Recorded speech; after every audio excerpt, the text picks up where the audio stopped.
Joe here with Maroon Fishing Company. Good to see you.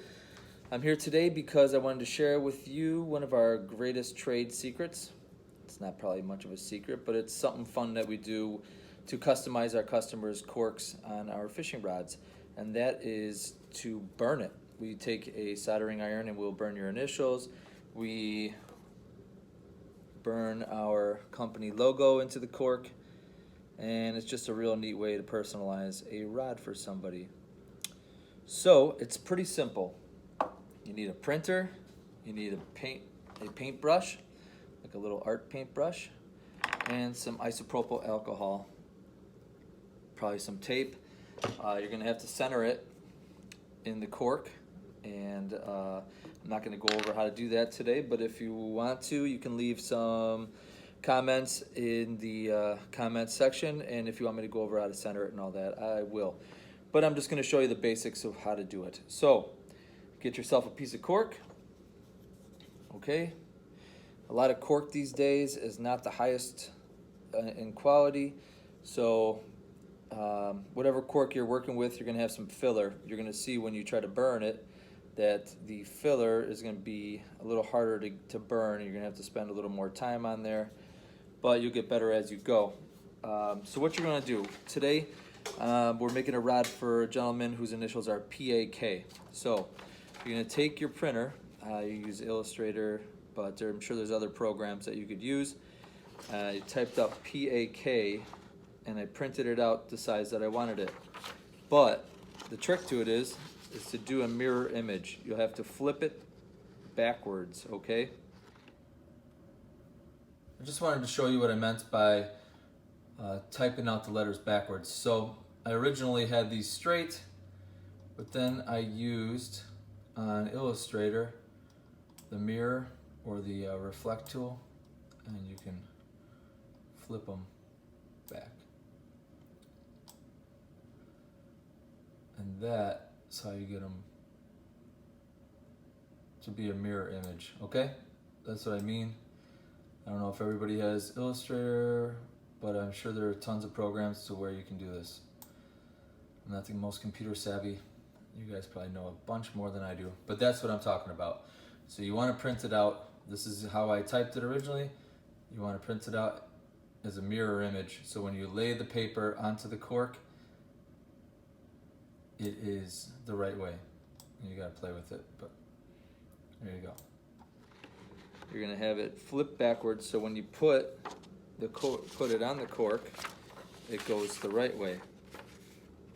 I don't know if you can see that, but it'll show, and you'll see when we do this that the mirror image will be the right side up when you place it onto the cork. So what we did, I already centered it on my cork, and you can see faintly the initials. I taped it in place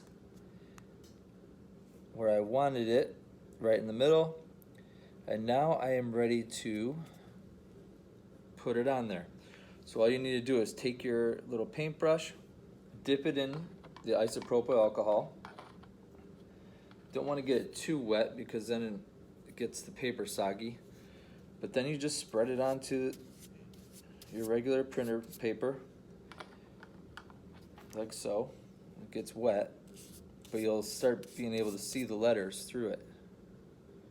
See that? P, A, and K. And once it's saturated pretty heavily, you'll probably see some liquid behind the letters, you simply, and I would use the paintbrush, but it's got some edges to it, and I don't want to tear the paper. So I got a round pencil, it's kind of smooth. All you do is rub it. You rub the letters pretty hard, and you go and make sure that you're getting all the sections of the dark black ink. And you rub it on, rub, rub, rub, kind of like you probably did some of these art projects as a kid where you get imprints of things. So you just keep rubbing it back and forth. You want to kind of hold on so that it's not moving. That's why I tape it down as best I can. so it doesn't move on you when you're doing this because you're using a little bit of force.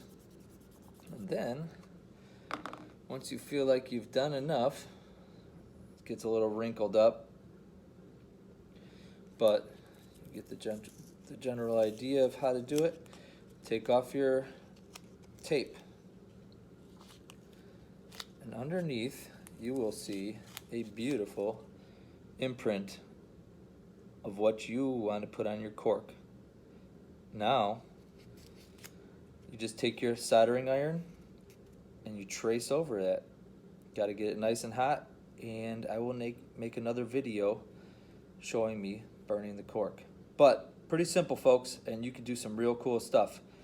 And I am not the most artistic, so I'm sure that some of you will be able to do even better stuff than I can. But I wanted to share this secret because I've learned a lot from other people on YouTube, and I wanted to pay some back. Visit us at maroonfishingcompany.com, and if you like this video, please follow us. There'll be plenty more tricks and stuff that we use to build these rods.